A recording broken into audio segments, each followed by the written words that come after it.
Hello mga katets, magandang umaga po sa inyong lahat. Welcome po ulit sa panibago kong vlog sa araw na ito. Ngayon mga katets, nandito ako sa Davao. May papasilip ako sa inyo na isa sa pinakamalaking produkto mula dito talaga sa Davao, ang banana plantation. Papasilip ko sa inyo yung saging dito, kung gaano kaganda, kung gaano kataba yung mga saging dito sa Davao. Ito yung banana plantation dito. At napansin nyo, hindi gaanong kapatagan ang ibang area dito, pero maraming mga tanim na saging. Yang mga saging na yun mga katets, yan yung ini-export sa ibang bansa. Kung mapapansin nyo mga katets, napakababa at napakalusog yung mga punong saging dito. Napakaganda. Ito mga katets ay napakalawak po ito. Di ko lang alam kung ilang libong hektarya to. Yan, napakaganda mga katits. Ganon kalawak yung banana plantation dito sa Davao mga katits. Ito po ay malapit lang po dito sa amin mismo. Kung nakikita nyo, napakaganda.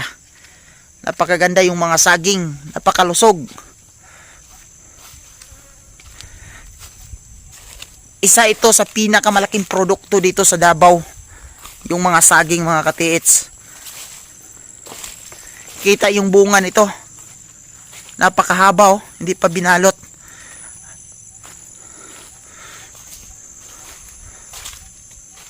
Nahinog dito sa puno.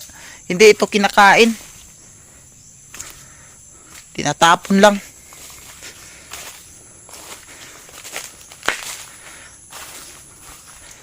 Yan yung anak ko si Alexa, sumama sa akin. Malapit lang to sa amin mga katits. O, tabi lang ng highway. Itong daan na to, papunta to sa bukirin namin. Yan, napakalawak yung sagingan dito. Yan, ipapasyal ko kayo mga katiit sa saging dito. Kung gaano ka lusog yung mga saging. Kita nyo, ang bababa pero ang daming bunga. Abot mo lang yung bunga ng saging. Kita nyo, ang lulusog ng mga saging. Ganito kayaman yung Davao City sa mga saging mga katits.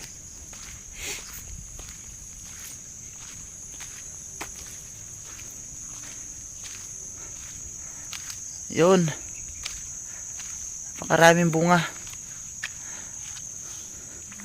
Hanggang dito na lang mga katits at uuwi na ako sa bahay. Hindi natin kayang ikutin tong buong sagingan. Napakalawak.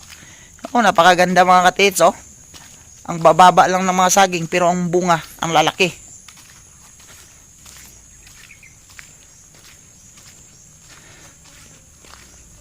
Itong area na to, papunta doon. Yan, papunta sa amin. Hindi ganong kalayuan, malapit lang ditong bahay namin.